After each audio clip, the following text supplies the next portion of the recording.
अस्सलाम वालेकुम dear students. कल तो हमने जो है ऑक्सीडेशन नंबर मेथड्स के जरिए बैलेंसिंग ऑफ केमिकल इक्वेशन को डिस्कस किया, फिर उसमें जो है वो ट्रिक भी आपको बता दिया कि हाउ आप लोगों ने किस तरह जो है ये रेशियो फाइंड आउट करना है। आज एक अनदर प्रोसीजर को फॉलो करते हैं, that is balancing of chemical equation by ion electron method. इस आयन इलेक्ट्रॉन मेथड्स के जरिए जो है इसकी डिटर्मिनेशन करते हैं, हाउ टू बैलेंस, इसको बैलेंस करना है। तो ये अगर आप लोग देखें आयोडाइड है और यहाँ पे ये NO2 है, यहाँ पे आयोडीन, और इनमें मैंने आपको पहले बताया था कि आइडेंटिफाई करें कि इसमें ऑक्सीडाइजिंग एजेंट कौन सा होगा। एक तो आप लोगों से ये क्वेश्चन डिमांड होते हैं, आइडेंटिफाई करें कि which of the following act as a reducing agent, इनमें से रिड्यूसिंग एजेंट कौन सा होगा। तो इसमें ऑक्सीडाइजिंग एजेंट कौन सा है, रिड्यूसिंग एजेंट कौन सा है, सेकंड ऑप्शन पे ये है। द थर्ड पॉइंट अगर आप लोग देखें तो यहाँ पे जो है हमने जो कल डिस्कशन किया कि what is the molar ratio of combination. तो मोलर रेशियो ऑफ कम्बिनेशन जो है यहाँ पे इतनी इंपॉर्टेंट जो है आप लोगों को जो है लास्ट में जो है वो क्लियर हो जाएगा कि लास्ट में मोलर रेशियो ऑफ कम्बिनेशन कितने इलेक्ट्रॉन लॉस और कितने इलेक्ट्रॉन गेन होते हैं। तो यहाँ पे इसकी इंपॉर्टेंस नहीं है मोलर रेशियो ऑफ कम्बिनेशन की, यहाँ पे वो ऑक्सीडेशन नंबर मेथड में है। एंड द फोर्थ वन जो है हमने क्या करना है, balancing of ratio, balancing of combine ratio को जो है कंबाइन एलिमेंट्स के रेशियो को बैलेंसिंग रेशियो बल्कि बस मैं डायरेक्टली यहाँ पे बैलेंसिंग रेशियो को फाइंड आउट करना है। तो ये अगर आप लोग देखें तो यहाँ पे जो है आप लोग प्लीज ध्यान में रखें कि ऑक्सीडाइजिंग एजेंट कौन सा है, रिड्यूसिंग एजेंट कौन सा है, मोलर रेशियो ऑफ कम्बिनेशन और बैलेंसिंग रेशियो क्या है, ये क्वेश्चन आप लोगों ने सॉल्व करने। तो पहले तो अगर आप लोग देखें तो ये जीरो ऑक्सीडेशन स्टेट में है, सॉरी ये -1 ऑक्सीडेशन स्टेट में है और ये जीरो ऑक्सीडेशन स्टेट में है। इट मीन्स कि ये -1 से जो है जीरो पे जा रहा है, इट मीन्स ये इलेक्ट्रॉन को रिलीज कर रहा है। ये क्या करे, इलेक्ट्रॉन को रिलीज कर रहा है।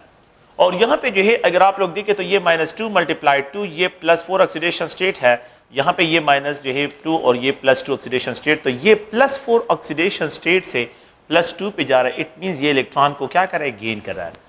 सो द ऑक्सीडाइजिंग एजेंट जो है अगर आप इस इक्वेशन में आइडेंटिफाई करें तो ये NO2 है, ये हायर ऑक्सीडेशन स्टेट में है, नाइट्रोजन हायर ऑक्सीडेशन स्टेट में है, तो ये ऑक्सीडाइजिंग एजेंट का काम कर रहा है।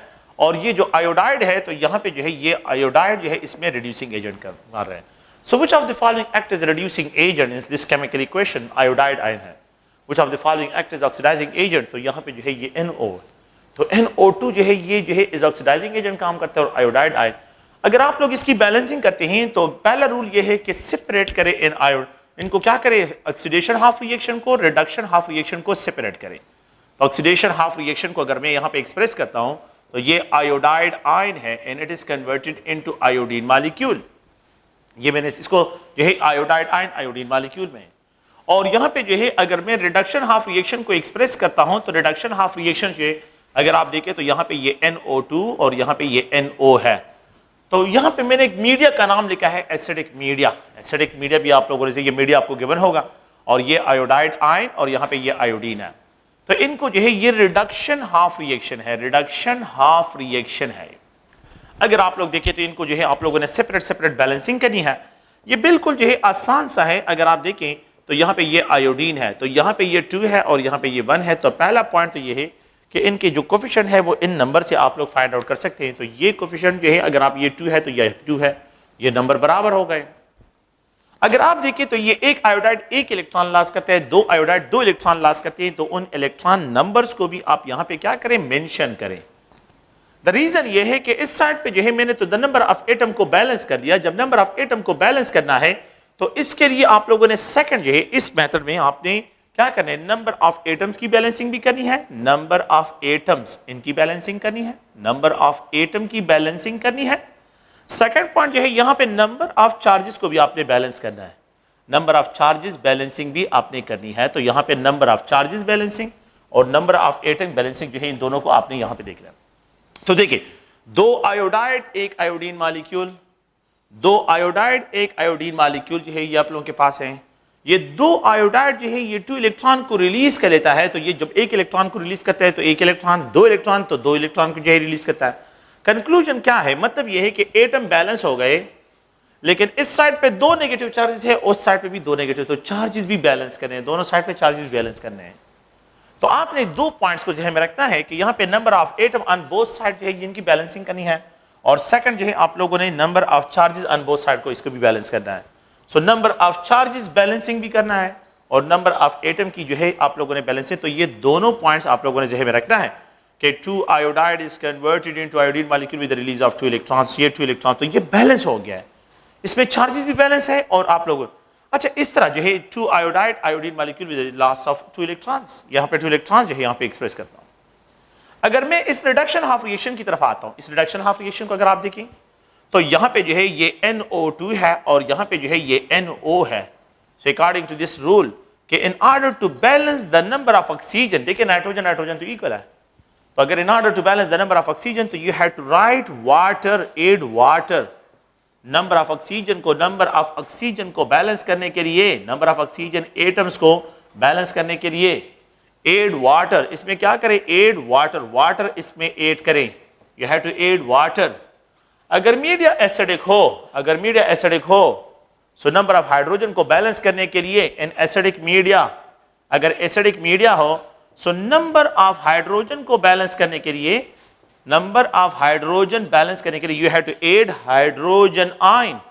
एसिडिक मीडिया में add hydrogen ions, hydrogen ion जो है इसमें ऐड करें। तो एसिडिक मीडिया में हाइड्रोजन आयन ऐड करें, आप लोगों ने बेसिक मीडिया में हाइड्रोक्साइड आयन ऐड करने हैं और वाटर और हाइड्रोक्साइड यूज करें, लेकिन यहां पे एसिडिक मीडिया है। तो अब अगर आप इस इक्वेशन को देखें तो यहां पे ये NO2 है और इट इज कन्वर्टेड, अब यहां पे N और N इक्वल है, ऑक्सीजन जो है इक्वल हो गए, 2 ऑक्सीजन यहां पे 2 ऑक्सीजन यहां पे, रह गए 2 हाइड्रोजन यहां पे है, तो इनको बैलेंस करके you have to add 2 hydrogen ion. No the number of ions इसलिए ऐड करते हैं कि ये नंबर ऑफ एटम्स को बैलेंस करने के लिए।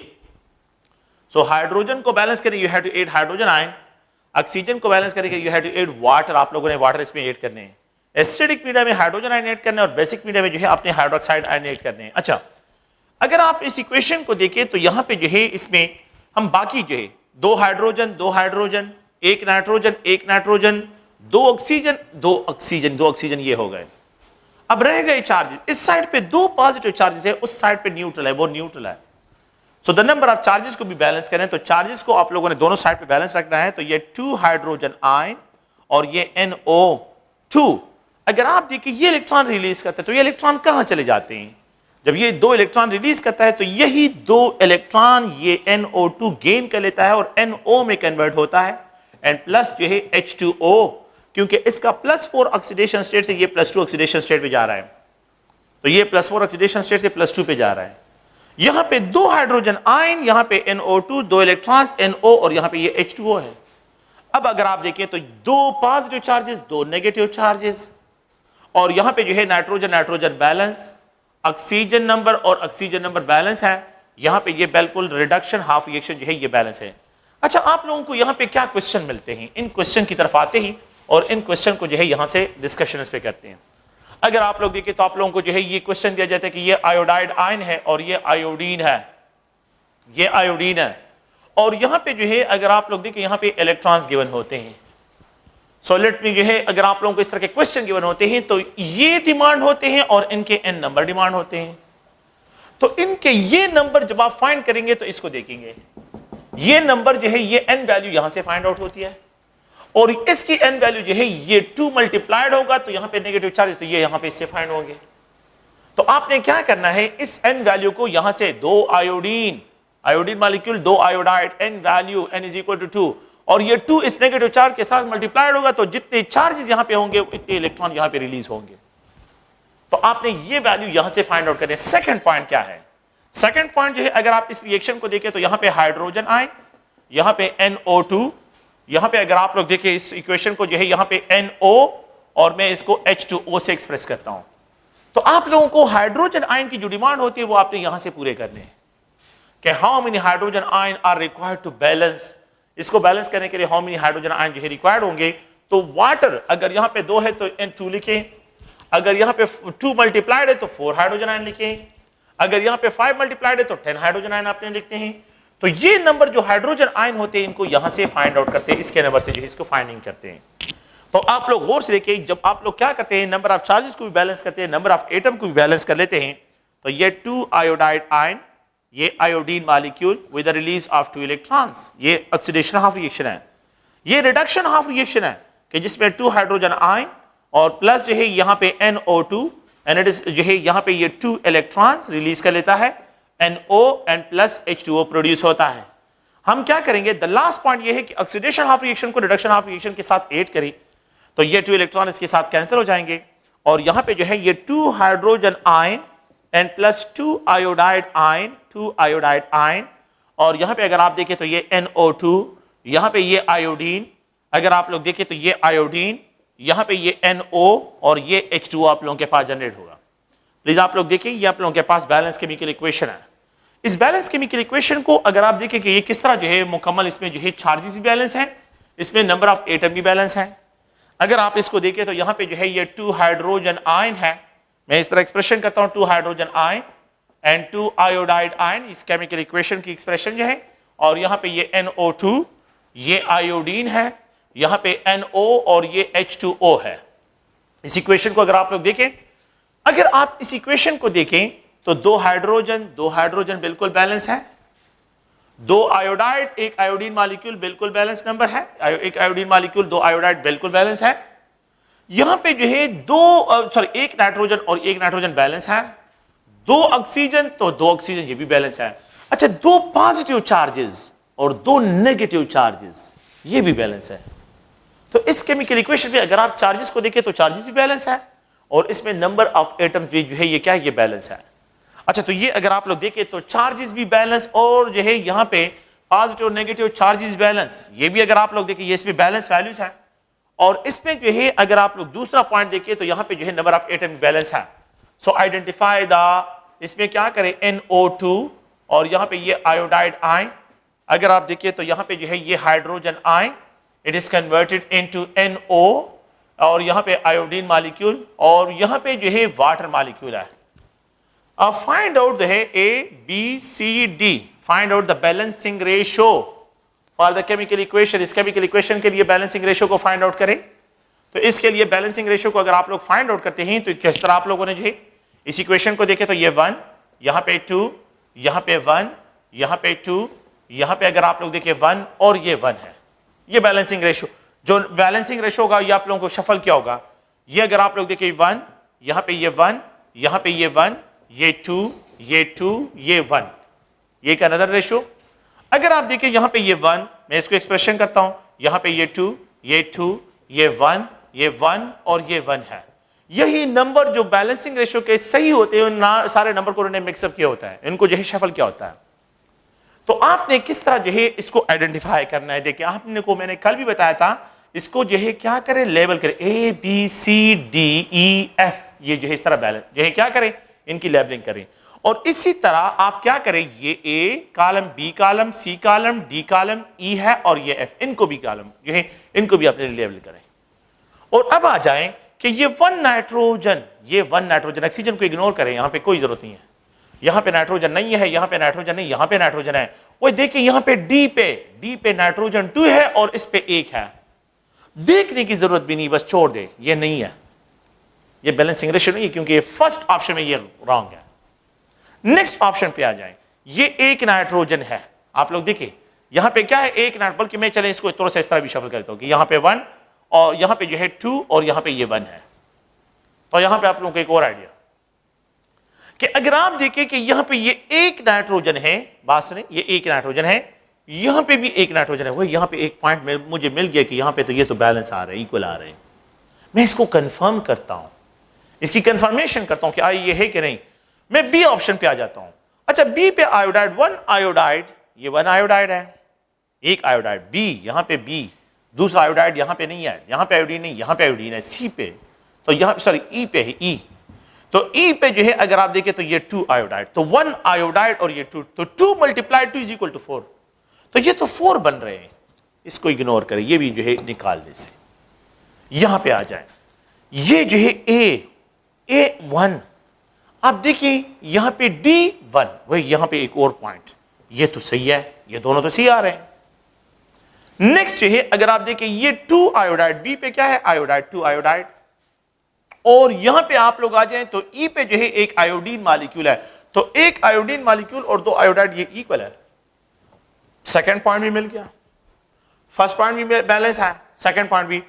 सी हाइड्रोजन, 2 हाइड्रोजन, 2 हाइड्रोजन, और यहां पे जो है F पे हाइड्रोजन है, एक H2O, एक H2O, 1 H2O, एक H2O है और 2 hydrogen.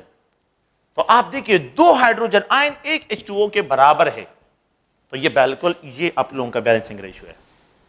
So you have to find the balancing ratio, बहुत आसानी के साथ फाइंड आउट होता है। और आप लोग प्लीज इसको ध्यान में रखें कि ये जो है balancing, how you have to find the balancing ratio, इस इक्वेशन के लिए आप लोगों ने किस तरह जो है बैलेंसिंग रेशियो को फाइंड आउट करना है।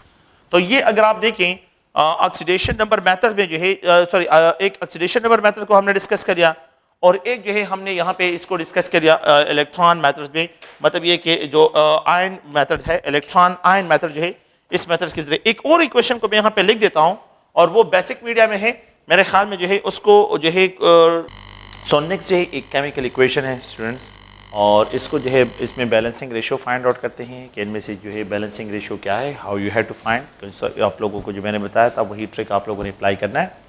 इसमें जो है अगर आप देखें तो ये +6 ऑक्सीडेशन स्टेट है, सॉरी +3 ऑक्सीडेशन स्टेट है, ये जो है यहाँ पे +6 ऑक्सीडेशन स्टेट, ये जो है -1 ऑक्सीडेशन स्टेट, और ये -2 ऑक्सीडेशन स्टेट। तो इसमें ऑक्सीडाइजिंग एजेंट और रिड्यूसिंग एजेंट आइडेंटिफाई करना है। तो ये +3 से +6 पे जा रहा है, तो ये इलेक्ट्रॉन रिलीज कर रहा है, खुद ऑक्सीडाइज हो रहा है, तो इसको रिड्यूस कर रहा है, तो it is described as a reducing agent. और ये जो है -1 से -2 पे जा रहा है, तो ये जो है खुद तो रिड्यूस हो रहा है, लेकिन इससे इलेक्ट्रॉन निकल है, तो it act as oxidizing agent. तो ये ऑक्सीडाइजिंग एजेंट है और ये रिड्यूसिंग एजेंट है। अच्छा, find out the balancing ratio, इसमें बैलेंसिंग रेशियो फाइंड आउट करें।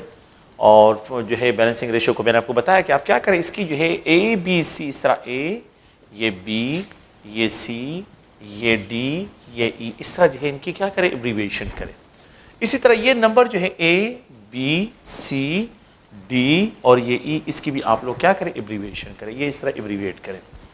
आप क्या करें, देखिए ये 2 क्रोमियम A, क्रोमियम यहाँ पे नहीं है, यहाँ पे भी क्रोमियम नहीं, यहाँ पे D, तो A और D के नंबर सेम होने चाहिए, लेकिन यहाँ पे 2 है, यहाँ पे ये 4 है, ये इक्वल नहीं है। जब ये नंबर और ये नंबर इक्वल नहीं है तो बस इस एब्रीविएशन, इस रेशियो को देखने की जरूरत ही नहीं है, इसको एक स्किप करें। फिर उसके बाद क्या करें, नेक्स्ट ऑप्शन पे जाएं। ये जो है A, देखिए ये A 2 क्रोमियम, यहाँ पे जो है फिर D पे 2 क्रोमियम, वो यहाँ पे एक पॉइंट मिल गया है, ये तो इक्वल आ रहे हैं दोनों। नेक्स्ट ऑप्शन को देखता हूं कि कंफर्म करता हूं कि ये सिर्फ ये 2 पॉइंट्स तो इक्वल हैं, लेकिन नेक्स्ट ऑप्शन की तरफ आते हैं। देखें, अगर आप देखें यहां पे हाइड्रोजन, ये क्या है, हाइड्रोजन, तो ये A के जो हाइड्रोजन है 2 3 are 6, तो यहां पे A में 6 हाइड्रोजन है 6 हाइड्रोजन है। अच्छा, B, ये 8 × 2 प्लस B, 8 × 2 16 हाइड्रोजन और हो गए। C अगर आप देखें तो 3 हाइड्रोजन, यहाँ पे ये 3 इसके साथ मल्टीप्लाइड होगा, तो यहाँ पे जो है 3 हाइड्रोजन और हो गए। टोटल जो अगर आप देखें इसको तो 16 और ये 25 हाइड्रोजन रिएक्टेंट के साइड पे हो गए। प्रोडक्ट के साइड पे आ जाए, यहाँ पे हाइड्रोजन नहीं है, यहाँ पे हाइड्रोजन है 4 × 2, तो E, तो ये अगर आप देखें तो ये 8 हाइड्रोजन, तो ये तो बैलेंस नहीं है, एक साइड पे रिएक्टेंट के साइड पे 25 है और यहाँ पे 8 हाइड्रोजन है, तो ये तो बैलेंस नहीं है। तो सेकंड ऑप्शन जो है इसको भी आप इग्नोर करें, नेक्स्ट ऑप्शन पे आ जाए। ये A 2 क्रोमियम, यहाँ पे जो है D 2 क्रोमियम, बिल्कुल ठीक है, ये ऑप्शन सही है। नेक्स्ट ऑप्शन की तरफ आता हूं कि यहाँ पे अगर आप लोग देखें ये A + B + C hydrogen, A 2 3 are 6 hydrogen, 3 2 are 6 hydrogen, B पे भी 6 हाइड्रोजन है, 2 सॉरी यहाँ पे ये 4, तो यहाँ पे जो है ये 3 और यहाँ पे ये 4 हाइड्रोजन, द टोटल नंबर जो है 16 हाइड्रोजन बनते हैं, 16 हाइड्रोजन इस साइड पे। और यहाँ पे आ जाए तो इसमें तो हाइड्रोजन नहीं है, E पे 8 × 2, तो E पे जो है 16 हाइड्रोजन, सो 16 हाइड्रोजन इस साइड पे, 16 हाइड्रोजन इस साइड पे, दोनों साइड पे the number of hydrogen equal है, तो दोनों पे the number of hydrogen equal है, तो the balancing ratio is C, ये फाइन आपके पास, there is no need to further confirm it. The balancing ratio क्या है, ये करना आप लोगों के पास इसके बराबर है, तो ये बैलेंसिंग रेशियो है, तो ये have to find a balancing ratio, तो बैलेंसिंग रेशियो को इस तरह फाइंड आउट करते हैं, तो ये है जो है इसकी कंफर्मेशन है। तो chromium trihydroxide H2O2 hydroxide chromate, और यहाँ पे जो है ये H2O। अगर आप लोग देखें तो ये आप लोगों के पास क्या है, ये बैलेंसिंग रेशियो। अच्छा, आप लोगों ने बुक में क्या करना है, अगर आप लोग प्रीवियस पेपर उठा के देखें तो बुक पे जो है तो पेज नंबर 329 पे, पेज नंबर 329 पे जितने भी जो है केमिकल इक्वेशन है 30 पे और 29 पे, ये आप लोगों ने इसमें ऑक्सीडाइजिंग एजेंट को पहचाना है, सिर्फ ऑक्सीडाइजिंग एजेंट रिड्यूसिंग एजेंट को पहचाने और कुछ ना करें। उसमें सिर्फ ये प्रैक्टिस करें कि which of the following is oxidizing agent, which of the following is a reducing agent, इसमें रिड्यूसिंग एजेंट कौन सा है और ऑक्सीडाइजिंग एजेंट कौन सा है, सिर्फ ये पहचानने की कोशिश करें। इसमें सिर्फ जो है ये आप पेज नंबर 329 पे एंड पेज नंबर 330 पे सिर्फ ये प्रैक्टिस करेंगे और फिर आप प्रीवियस जितने भी जो है ईटा के पेपर है उसमें जो है देखें तो सारे पेपर्स में यही क्वेश्चंस है, इसी पेज से क्वेश्चंस है। ऑक्सीडाइजिंग एजेंट कौन सा है, रिड्यूसिंग एजेंट कौन सा है, which of the following oxidizing agent, which of the following act as a reducing agent. तो सिर्फ ये पेज पे जो है आप पेज नंबर 329 पे जो है इसको रीड करें और इसको जो है आइडेंटिफाई करें। ठीक है, नेक्स्ट जो है हम क्या करते हैं, यहाँ पे इलेक्ट्रोड्स की तरफ आते हैं कि इलेक्ट्रोड्स क्या है। Electrodes are the metallic strips होते हैं, ये मेटल से बने होते हैं, मेटालिक स्ट्रिप्स हैं which are responsible to conduct current, are responsible to conduct current, जो कि करंट कंडक्ट करते मेटालिक स्ट्रिप्स होते हैं, मेटल से बने होते हैं, जिसके जरिए करंट बैटरी इलेक्ट्रोलाइटिक सोल्यूशन में एंटर होता है और जिसके जरिए करंट जो है इलेक्ट्रोलाइटिक सोल्यूशन से बाहर आता है।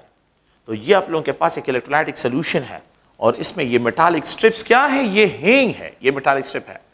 It is connected with the positive terminal of the battery, it is described as a anode. It is connected with the negative terminal of the battery, it is described as a cathode. ये cathode है और ये anode है। Anode is positive charge, यहाँ पे एनो cathode is a negative charge, तो जो टर्मिनल की जो है नेगेटिव प्लेट्स ये पॉजिटिव प्लेट के साथ कनेक्टेड है। तो एनोड और ये कैथोड है, यहां से करंट जो है इस सॉल्यूशन में, यहां से बैटरी से करंट इस इलेक्ट्रोलाइटिक सॉल्यूशन में थ्रू दीज इलेक्ट्रोड क्या होते हैं, ये एंटर होता है, यहां से एंटर होता है इलेक्ट्रोलाइटिक सेल्स में।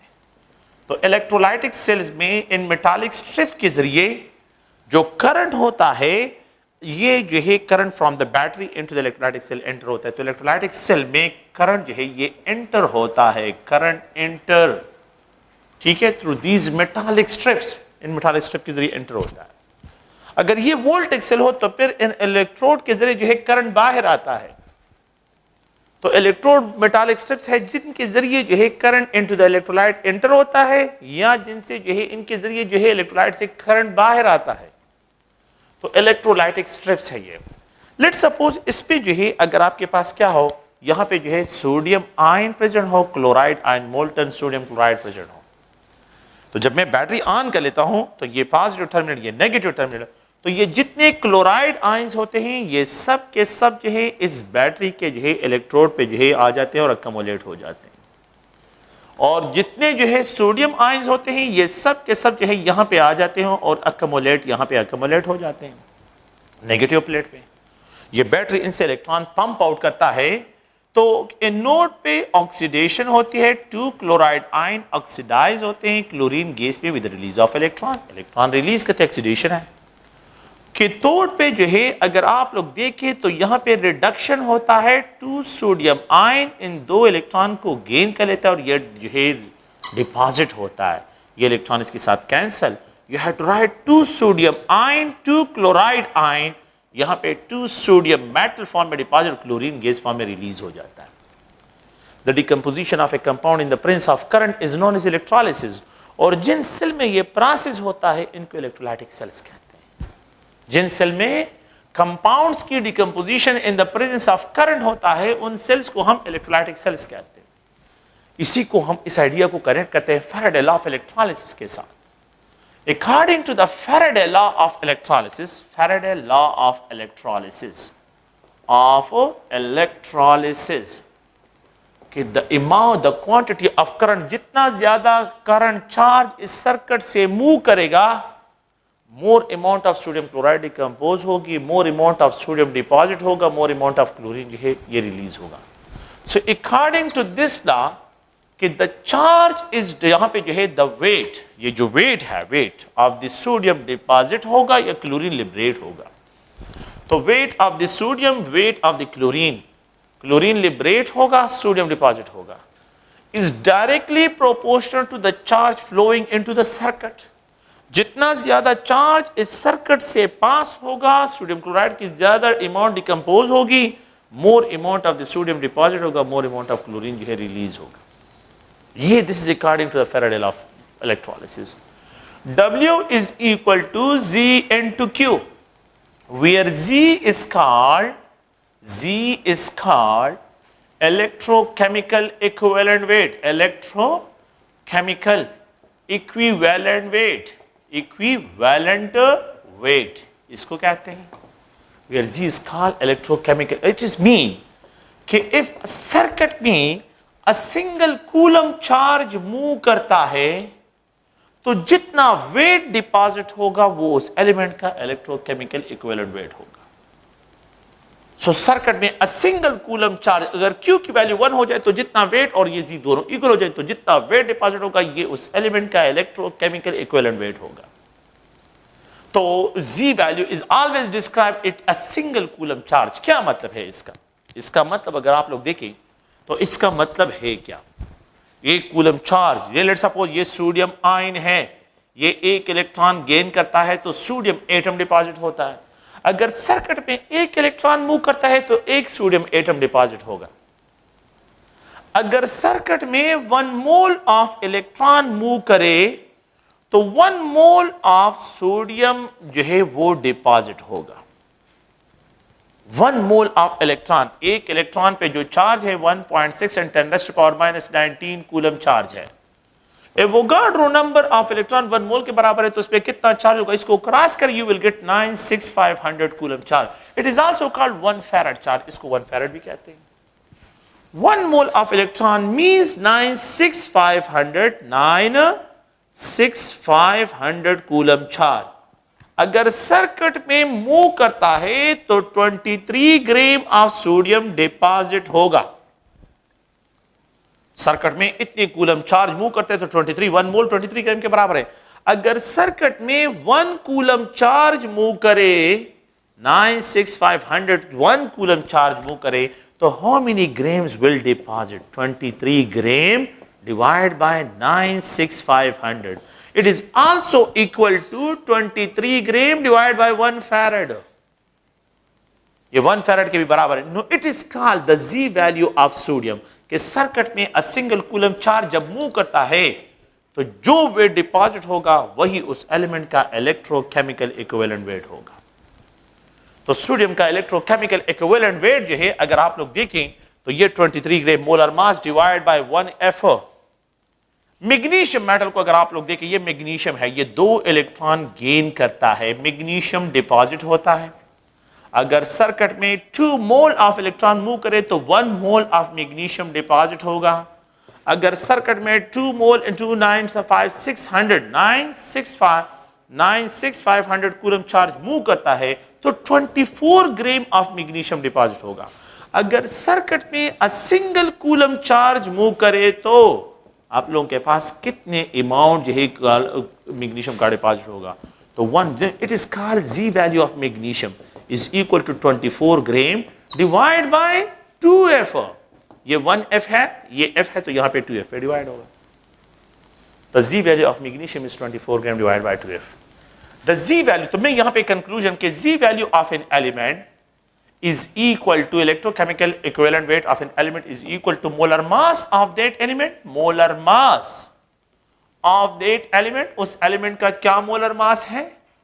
Divide by n, और यहां पे जो है आप लोग देखें F यहां पे लिख सकते हैं F, या जो है 96500। n क्या है? The number of electron loss or gain, इसको एक्सप्रेस करता है। अगर एक एलिमेंट एक इलेक्ट्रॉन लॉस करते तो 1F होगा, इनकी वैल्यू 1 होगी। अगर एक एलिमेंट 2 इलेक्ट्रॉन गेन करता है तो उसके लिए 2F होगा। अगर एक एलिमेंट एक इलेक्ट्रॉन गेन करते तो 1F होगा। अगर एक इलेक्ट्रॉन लॉस करते तो 1F होगा। अगर एक एलिमेंट 3 इलेक्ट्रॉन गेन करता है, लेट्स सपोज अगर मैं एल्यूमिनियम को लिखूं तो एल्यूमिनियम जो है 3 इलेक्ट्रॉन को गेन करता है। तो आसान सी बात ये कि the Z value of aluminium will be equal to 27 gram, इसका मोलर मास है, डिवाइड बाय कितने इलेक्ट्रॉन गेन करते हैं, चार्जेस है ये 3 और ये F होगा। सो 27 ग्राम डिवाइड बाय 3 इसका इलेक्ट्रोकेमिकल इक्विवेलेंट वेट होगा।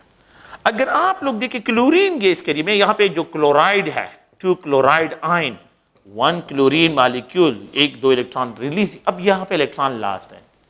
अगर सर्किट में 2 मोल ऑफ इलेक्ट्रॉन मूव करते हैं तो 1 mole of chlorine gas liberate होगा। 2 मोल का मतलब है 2FO 96500 कूलम, और यहां पे ये 71 ग्राम है। तो can we write the electrochemical equivalent weight of the electrochemical जो है equivalent weight of chlorine will be equal to 71 gram divide by 2FO। 71 gram divide by 2F है। तो ये 71 ग्राम ऑफ द क्लोरीन जो है यहां पे अगर आप देखिए डिवाइड बाय 2F सर्किट में जो है, so the electrochemical equivalent wait क्या है कि एक एलिमेंट जो है अगर आप जितना जो है करंट जो है the weight deposited when a single coulomb charge move into a circuit में जो है we know that the rate of flow of current, the rate of flow of charge is called current, इसको current कहते हैं। the rate of flow of charge is described as current, इसको current कहते हैं। ये current होता है कि यहाँ पे rate of flow can we write कि Q is equal to I और ये T है। Now the W equation can be also written as ZIT। ये I जो है करंट है और ये T जो है टाइम है। अगर आप लोग देखें करंट की वैल्यू 1 एम्पियर हो जाए और टाइम जो है ये 1 सेकंड हो जाए तो जितना वेट डिपॉजिट होगा वो भी इसका एलिमेंट का इलेक्ट्रोकेमिकल इक्विवेलेंट वेट डिस्क्राइब होगा। तो अगर आप टाइम और करंट वाइज डिस्क्राइब करते हैं तो ये है, और अगर आप चार्ज वाइज डिस्क्राइब करते हैं तो ये है। सो आप लोगों ने प्लीज ध्यान में रखना है कि सिंगल एम्पियर करंट सर्किट में मूव करे 1 सेकंड के लिए तो जितना वेट डिपॉजिट होगा वो उस एलिमेंट का इलेक्ट्रोकेमिकल इक्विवेलेंट वेट होगा। ये उसका लेकिन इलेक्ट्रोकेमिकल इक्विवेलेंट वेट को आसान फार्मूला ये है। आप लोग गौर से देखें, weight is directly proportional to I. अगर मैं इलेक्ट्रोलाइटिक सॉल्यूशन से जितना ज्यादा करंट पास करता हूं इतनी ज्यादा अमाउंट डिपॉजिट होगी, जितना ज्यादा टाइम के लिए मैं करंट पास करता हूं इतनी ज्यादा अमाउंट डिपॉजिट होगी। करंट ज्यादा वेट ज्यादा डिपॉजिट होगा, टाइम ज्यादा जो है ज्यादा टाइम के लिए करंट पास करता हूं 2 आवर के लिए रख देता हूं एक जगह पे 4 आवर के लिए, तो 4 आवर में ज्यादा डिकम्पोजिशन होगा, मोर सोडियम बनेगा, मोर क्लोरीन गैस लिबरेट होगा। तो weight is direct proportional to current and time की भी डायरेक्ट प्रोपोर्शन है। तो यहां पे अगर मैं एक पॉइंट को लिख दूं कि मेरे पास इस इक्वेशन में कि the quantity of sodium of chlorine gas, ठीक है, will be least liberated during the electrolysis or during electrolysis of sodium chloride. So the quantity of chlorine will be least liberated during electrolysis of जो है sodium chloride. तो यहाँ पे A, B, C में इसको express करता हूँ by passing 10 ampere current, by passing जो है 30 ampere current, by passing 40 ampere current, by passing 50 ampere current. तो 10 एम्पियर करंट पे the quantity of chlorine gas will be least liberated 10 ampere current पे जहां पे करंट कम होगा।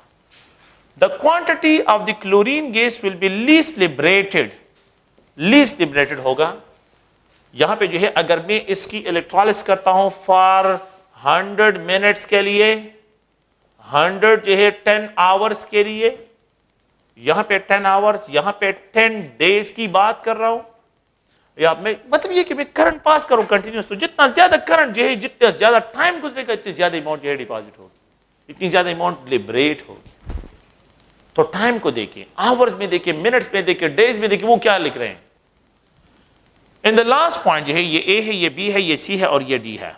तो अगर हम यहां पे डिस्क्राइब करते हैं कि अगर मैं इस तरह एक्सप्रेशन करता हूं कि if we have the quantity of chlorine gas will be least liberated during the electrolysis of sodium chloride की जो है, तो यहां पे मैं लिख देता हूं कि 100 कूलम चार्ज सर्किट पास होते हैं, 1000 कूलम चार्ज सर्किट से पास होते हैं, 10,000 कूलम चार्ज जो है सर्किट से पास होते हैं। यहां पे जो है अगर आप लोग देखें 10,000 कूलम सर्किट और यहां पे मैं 500 कूलम 5000 कूलम, तो जहां पे आप लोगों के पास क्या होगा, जहां पे जो है लीस्ट चार्जेस होंगे वहां पे सबसे लीस्ट अमाउंट जो है लिबरेट होगी, वहां पे सबसे लीस्ट अमाउंट लिबरेट होगी क्लोरीन गैस के लिए। तो ये अगर आप लोग देखिए, ये जनरल जो है क्या है, फैराडे लॉ ऑफ इलेक्ट्रोलिसिस के लिए पहला पॉइंट है कि यहाँ पे करंट को, टाइम को और चार्जेस को मैंने जो है इन सब पे जो है यहाँ पे इसकी एक्सप्रेशन की है। ओके, ये क्वेश्चन अगर आप प्रीवियस पेपर में देखें, 1 मोल ऑफ सिल्वर जो है 1 mole of silver ion, 1 mole of silver ion, या जो है यहाँ पे 1 मोल ऑफ सिल्वर नाइट्रेट को डिपॉजिट करने के लिए how many moles of electron चाहिए, 1 मोल ऑफ सिल्वर आयन को डिपॉजिट करने how many moles of electron चाहिए। एक सिल्वर आयन एक इलेक्ट्रॉन गेन करता है तो सिल्वर एटम, अगर सर्किट में एक इलेक्ट्रॉन मूव करता है तो एक सिल्वर एटम डिपॉजिट होता है। अगर सर्किट में 1 मोल ऑफ इलेक्ट्रॉन मूव करते हैं तो 1 mole of silver atom deposit होते हैं। 1 मोल का मतलब है वोगाडो नंबर ऑफ सिल्वर एटम, 1 मोल का मतलब है 108 ग्राम ऑफ सिल्वर। तो अगर सर्किट में 1 मोल ऑफ इलेक्ट्रॉन मूव करते हैं 108 ग्राम डिपॉजिट होते हैं। अगर 4 मोल ऑफ इलेक्ट्रॉन सर्किट में मूव करे तो how many gram will deposit, simple सी बात है, जस्ट ओनली क्रॉस करें। मैंने मोल ऑफ इलेक्ट्रॉन इंक्रीज के लिए तो मास ऑफ इलेक्ट्रॉन जो है मास ऑफ सिल्वर भी इंक्रीज हो जाएगा। एक क्वेश्चन ये है, अगर आप देखिए प्रीवियस पेपर में 2017 के पेपर में, 2018 के पेपर में देखिए उन्होंने क्या लिखा है। देखिए 1 मोल ऑफ इलेक्ट्रॉन जब सर्किट में मूव करता है तो 108 ग्राम डिपॉजिट होता है। 432 ग्राम को डिपॉजिट करने के लिए how many moles of electron, अब मास गिवन है उससे मोल ऑफ इलेक्ट्रॉन को फाइंड आउट करें। तो यहां जो क्रॉस करें, यही एक ही क्वेश्चन है, यहां पे मोल गिवन है आपसे मास डिमांड हो रहा है, और यहां पे मास गिवन है आपसे मोल डिमांड हो रहा है कि how many moles of electron are required for the deposition of the 432 gram of silver. 432 gram of silver को डिपॉजिट करने के लिए कितने ग्राम्स चाहिए।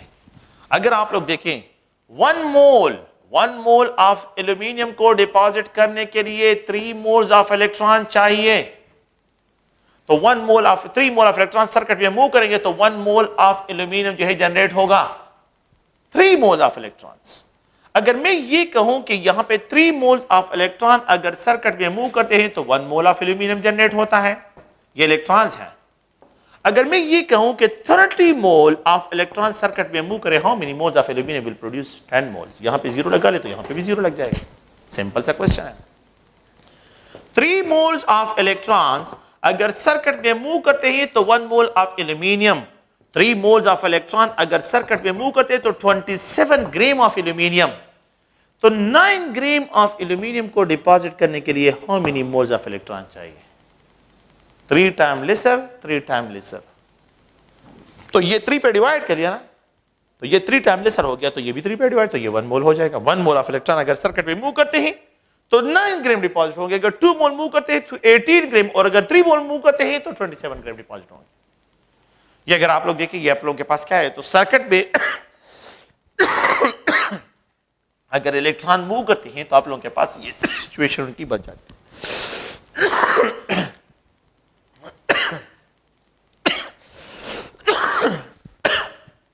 Okay, if we have, let's suppose, current that is equal to 10 ampere, time is equal to 965 second, ये मैं generally question लिख रहा हूं। तो टाइम जो है 965 जो है, तो यहां पे calculate the wait of sodium and chlorine when 10 ampere current, when 10 ampere current, ठीक है, is allowed to pass through the electrolytic solution,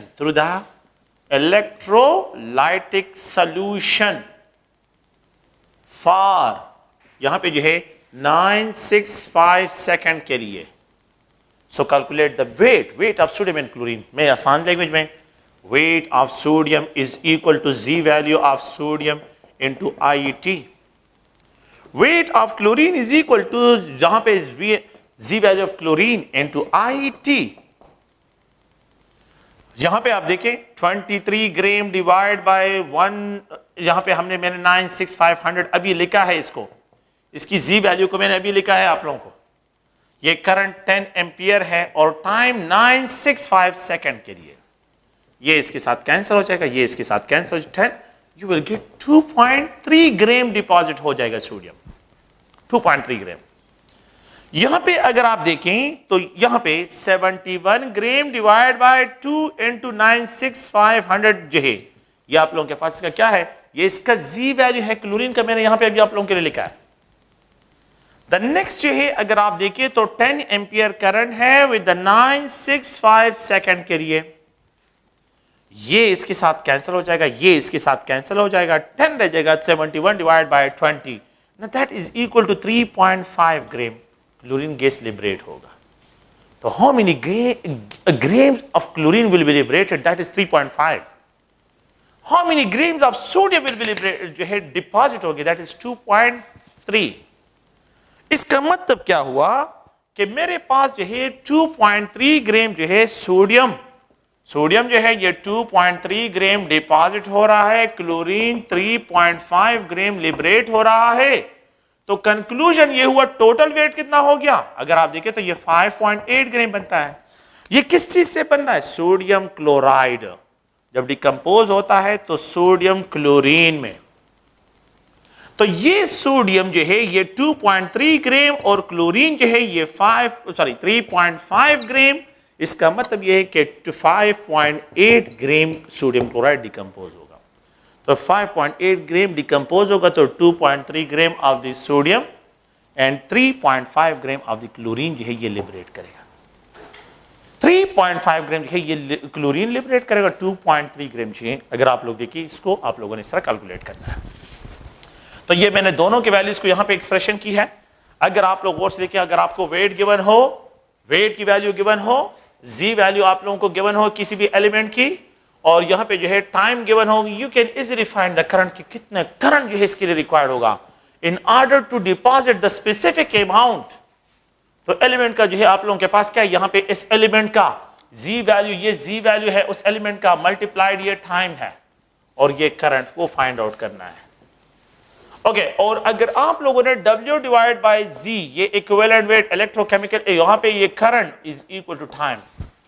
तो इतना करंट आप देखें, इतने वेट को डिपॉजिट करने के लिए जो है कितना टाइम रिक्वायर्ड होगा। तो टाइम को फाइंड करने के लिए ये रिलेशन यूज करें, करंट को फाइंड आउट करने के लिए ये रिलेशन फाइंड आउट करें, और वेट को डिपॉजिट करने के लिए कि वेट की अमाउंट को फाइंड आउट करने के लिए आप लोगों ने जो है इनका प्रोडक्ट यूज करना है। तो Z electrochemical equivalent wait, I current है, और ये जो है आप लोगों के पास टाइम को एक्सप्रेस करता है। तो फैराडे लॉ ऑफ इलेक्ट्रोलिसिस, ये जो है फर्स्ट लॉ ऑफ इलेक्ट्रोलिसिस जो है इसको यहां पे मैं डिस्क्राइब करता हूं। नेक्स्ट जो है हम डिस्कशन करते हैं second law of Faraday. Second law of Faraday, second law में हम क्या डिस्कशन करते हैं, सेकंड लॉ ये है फैराडे का कि यहां पे जो है अगर आप देखिए कि इलेक्ट्रोलाइटिक सोल्यूशन है और इसमें 2 इलेक्ट्रोड्स हैंग है, 2 इलेक्ट्रोड्स हैंग है, यहां पे एक दूसरा इलेक्ट्रोलाइटिक सोल्यूशन है और इसमें भी 2 इलेक्ट्रोड्स क्या हैं, ये हैंग है इस इलेक्ट्रोलाइटिक सोल्यूशन में। यहां पे जो है आपने इसको पैरेलल में कनेक्ट करना है, पैरेलल में सॉरी सीरीज में इसको कनेक्ट करना है। So they are connected in series, series में इसको कनेक्ट करते हैं, और सीरीज में जब इसको कनेक्ट करते हैं तो जितना करंट यहां पे the same amount of current यहां पे आप लोगों के पास, तो मैं यहां पे जनरली लिख रहा हूं कि 10 एम्पियर करंट और 10 एम्पियर करंट यहां पे आप लोग ज़हन में रखें, और ये जो है टाइम जो है 965 सेकंड, बिल्कुल वही टाइम मैं ले रहा हूं। यहां पे जो है 10 एम्पियर करंट यहां से भी पास करें और 965 सेकंड, तो प्लीज आप इसको सीरीज में आप लोगों ने कनेक्ट करना है। यहां पे सोडियम है और सोडियम रिड्यूस होगा तो weight of the sodium deposit होगा। यहां पे मैग्नीशियम है तो मैग्नीशियम रिड्यूस होगा तो वेट ऑफ मैग्नीशियम डिपॉजिट होगा। According to second Faraday law, according to second Faraday law, जो सेकंड फैराडे लॉ हम यहां पे डिस्क्राइब करते हैं वो ये कहता है कि यहां पे जितना वेट ऑफ मैग्नीशियम डिपॉजिट होगा, वेट ऑफ मैग्नीशियम जितना डिपॉजिट होगा और इस चेंबर में जितना wait of the sodium deposit होगा, इन दोनों का रेशो, इनके वेट का रेशो और इनके इक्विवेलेंट वेट का रेशो जो है ये सेम होना चाहिए। इनके इक्विवेलेंट वेट का रेशो और इनके वेट का रेशो जो है ये दोनों सेम होने चाहिए। This is according to the second Faraday law. Second Faraday law ये है। अकॉर्डिंग टू दिस लॉ कि weight is directly proportional to equivalent weight. जिस एलिमेंट का इक्विवेलेंट वेट ज्यादा होगा उसकी वेट ज्यादा डिपॉजिट होगी, जिस एलिमेंट की इक्विवेलेंट वेट कम होगी तो उसका वेट कम से कम डिपॉजिट होगा। अकॉर्डिंग टू दिस लॉ कि weight is directly proportional to equivalent weight, weight is direct proportion to Q, weight is direct proportion to I, weight is direct proportion to time। ये सब के जो है डायरेक्ट इक्विवेलेंट वेट किसे कहते हैं? देखिए, एक है इलेक्ट्रोकेमिकल इक्विवेलेंट वेट। किसी भी एलिमेंट का जो इलेक्ट्रोकेमिकल इक्विवेलेंट वेट है इसको जी से एक्सप्रेस करते हैं, और ये molar mass of a compound, molar mass of a compound divide by NF से इसको एक्सप्रेस करते हैं। लेकिन जो equivalent weight of an element है, एक एलिमेंट का इक्विवेलेंट वेट ई से एक्सप्रेस करते हैं, and it is described as a molar mass of compound divide by just only N. F को रिमूव करें तो ये एन होगा, तो molar mass of compound divide by N is known as equivalent weight, and molar mass of a compound divide by N is known as electrochemical equivalent weight. तो अगर आप लोग देखें यहां पे जो है मैं इसको इस तरह एक्सप्रेस करता हूं कि सोडियम मेटल है तो सोडियम आयन, इसका electrochemical G value, electrochemical equivalent weight 23 gram divide by जो है 96500 इसके बराबर है। और मैंने यहां पे जो है एक इलेक्ट्रॉन इसके साथ तो एक इलेक्ट्रॉन की गेन करता है। अगर हम यहां पे मैग्नीशियम का जो है equivalent wait is value of magnesium 24 gram divide bye 96500 multiplied, यहां पे जो है 2 इलेक्ट्रॉन ये गेन करता है। ये एल्यूमिनियम +3, यहां पे एल्यूमिनियम 27 ग्राम डिवाइड बाय 96500, ठीक है। यहां पे जो है अगर आप देखें तो ये 3 है, तो ये जो चार्ज नंबर है इलेक्ट्रॉन कितने गेन कर रहा है, तो ये इसका है कि इलेक्ट्रोकेमिकल इक्विवेलेंट। लेकिन अगर मैं इसका equivalent weight of the sodium लिखूं तो 23 gram molar mass 23 gram divide by just only 1, सिर्फ ये 1 होगा, F नहीं होगा। Equivalent weight of magnesium is equal to, यहां पे 24 gram divide by just only 2। Equivalent weight of aluminium is equal to 27 gram just divide by 3, तो 3 पे जो है इसके जो चार्ज है उस पे जो है डिवाइड करना है। तो इसका इक्विवेलेंट वेट और मोलर मास दोनों सेम है सोडियम का, लेकिन equivalent weight of magnesium is half of its molar mass, ये 12 ग्राम के बराबर है, ये 2 हाफ है, and it is equal to equivalent weight of aluminium is जो है अगर आप देखें 9 ग्राम है, 3 टाइम लेसर है from the molar mass of the aluminium. Molar mass of aluminium से क्या है, ये 3 टाइम लेसर है। तो अकॉर्डिंग टू दिस लॉ अगर आप लोग देखें 10 एम्पियर करंट में इसे पास करता हूं तो वेट ऑफ द मैग्नीशियम जो यहां पे डिपॉजिट होगा, आप लोग देखिए ये इसका इलेक्ट्रोकेमिकल इक्विवेलेंट वेट है 24 gram divide bye 96500 multiplied 2 into 10 ampere current into 965 second, ये इसके साथ कैंसिल हो जाएगा, ये इसके साथ कैंसिल हो जाएगा। तो weight of magnesium will be equal to, जब आप इसका रेशियो निकालेंगे 1.2 ग्राम आ जाएगा। वेट ऑफ सोडियम मैंने अभी इससे पहले डिस्कस कर लिया, कैलकुलेट कर लिया है ऑलरेडी कि ये 23 gram divide bye 96500 into 10 ampere current into 965 second, ये इसके साथ कैंसिल हो जाएगा, ये इसके साथ कैंसिल हो जाएगा, ये 2.3 ग्राम है वेट ऑफ सोडियम। अच्छा, इन दोनों के वेट का रेशियो निकालते हैं। इन दोनों के वेट का ratio, weight of magnesium divide by weight of sodium is equal to 1.2 gram divide by 2.3 is equal to 0.5। ये इसके यह मासेस का रेशियो है, वेट का रेशियो है। अब मैं देखता हूं according to the second Faraday law, second Faraday law में ये है कि इनके वेट का रेशियो और इनके इक्विवेलेंट वेट का रेशियो। अच्छा, equivalent weight of magnesium divide by equivalent weight of sodium, देखिए equivalent weight of the magnesium is 12 gram है, equivalent weight of the sodium is 23। इन दोनों का रेशियो निकाले, यू विल आल्सो गेट 0.5 यहां पे भी आएगा, तो 0.5 यहां पे और 0.5 यहां पे ये इक्वल आ रहा है। So according to the second Faraday law के द वेट जो है डिफरेंट इलेक्ट्रोलाइटिक सीरीज में, जब डिफरेंट इलेक्ट्रोलाइट्स है, जब आप इसको सीरीज में कनेक्ट करते हैं तो यहां पे जो वेट डिपॉजिट होगा इनके वेट का रेशियो और इनके इक्विवेलेंट वेट का रेशियो क्या होगा, इट विल रिमेन सेम, ये रिमेन सेम होगा। जैसे सेकंड फैराडे लॉ, ये सेकंड फैराडे लॉ है। सेकंड फैराडे लॉ में अगर आप लोग देखें यहां पे इसको जो है अगर आप लोग थोड़ा सा गौर से देखिए तो यहां पे W is directly proportional to E, W is direct proportional to I, W is direct proportional to T। मैं इन सारे प्रोपोर्शनल साइन को जो है रिमूव कर लेता हूं तो W is direct proportional to E, I और यहां पे ये T है। W is equal to EIT divide by NF, where N is the number of electron loss और गेन और F इज फैराडे कांस्टेंट। ये कांस्टेंट है, प्रोपोर्शनल साइन कांस्टेंट। ये जो है इसका मैथमेटिकल फॉर्म है। The mathematical form of the second law of the combined law और कंबाइंड सेकेंड लॉ और फर्स्ट लॉ के जो कंबाइंड फॉर्म है ये उसका मैथमेटिकल फॉर्म है। वेयर E एक्सप्रेस करते हैं इक्विवेलेंट वेट, I करंट को और टाइम जो है यहां पे एक्सप्रेशन करते हैं। जिस एलिमेंट का इक्विवेलेंट वेट ज्यादा होगा, element having greater equivalent weight, जिसका इक्विवेलेंट वेट ज्यादा है, सोडियम का equivalent weight greater than the equivalent weight of the magnesium, magnesium का greater than the equivalent weight of aluminium. इसका 23 ग्राम है, इसका 12 ग्राम है और इसका 9 ग्राम है। Equivalent weight of the sodium is greater than the magnesium greater than the aluminium. तो जिस एलिमेंट का इक्विवेलेंट वेट ज्यादा होगा उसकी क्वांटिटी ज्यादा डिपॉजिट होगी और जिस एलिमेंट का इक्विवेलेंट वेट कम होगा उसकी क्वांटिटी सीरीज में, अगर आप इसको कनेक्ट करते तो उसकी अमाउंट कम डिपॉजिट होगी। तो जब मैंने सीरीज में कनेक्ट किया है तो इसके 2.3 ग्राम डिपॉजिट हो रहे हैं और जब मैंने सीरीज में कनेक्ट किया तो मैग्नीशियम का इक्विवेलेंट वेट कम है तो उसके 1.2 ग्राम डिपॉजिट। तो जिसका इक्विवेलेंट वेट ज्यादा होगा उसकी अमाउंट ज्यादा, जिसकी इक्विवेलेंट वेट कम होगा उसकी अमाउंट कम डिपॉजिट। ओके, तो ये जो है सेकंड फैराडे लॉ है और इंशाल्लाह जो है नेक्स्ट जो है इलेक्ट्रोड पोटेंशियल की तरफ आते हैं। ओके, थैंक यू, शुक्रिया।